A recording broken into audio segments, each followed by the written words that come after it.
Welcome again to today's tutorial under physics, and today we're looking at continuity equation. Continuity equation is also known as transfer equation because it deals with transfer of quantities, and it's also known as one-dimensional flow. Now, let's say I pour a fluid inside this container or a pipe. The area at this point is different from this point. So what we are going to discuss is what happens to the fluid when it gets to this point. Remember, we are having 2 points, one of lower concentration and one of higher.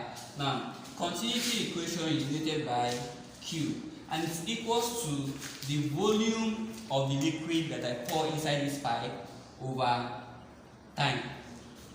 Now, we know that volume is equals to area times distance. Area is length times base, volume is length times base times height. So volume is area times distance. Then I can put area times distance all over T. Also, we know that distance over time deals with speed, talks about speed. And this is how we say continuity equation is equals to area times speed. But to cram this up, remember we are having two regions at this point. We are having the first region and the larger region. So we are having area 1, the volume 1, area 2, volume 2. Then I can say Q is equals to the first area A1, V1, and is equals to A2 and V2 at this point. So with this is what we call continuity equation. Remember, as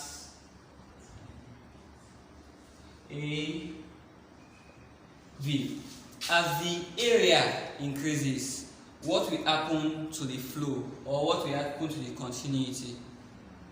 As the area increases, again, now from here A1, let's say A and the velocity is equals to constant. Now, as the area increases, the volume decreases, and as the volume increases, the area decreases. So this is what we know about, or you need to know about continuity equation.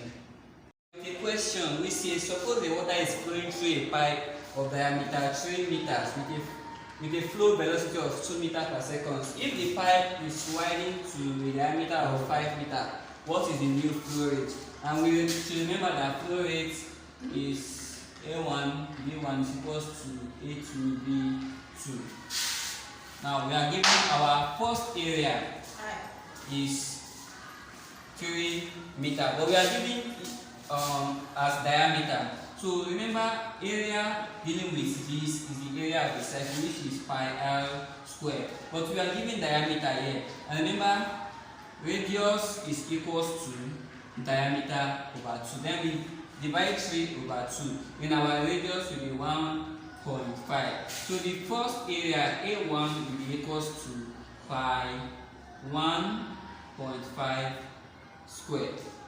Our second area is dividing 5 by 2, which is 2.5 squared by 2.5 squared. So with this, we can just slot in our value to look for V2. So from here, our second velocity is equals to A1 V1 over A2. So which is equals to our A1 is pi times 1.5 square times our V1 from our question is 2 times 2 meters per second all over, and our second area is pi 2.5 square. Now pressing this in our calculator, we have the composer. So we have 0.72 meter cube per second. So this is how you solve for continuity of the flow of water or any fluid. So thanks for watching today's tutorial. Don't forget to like and subscribe.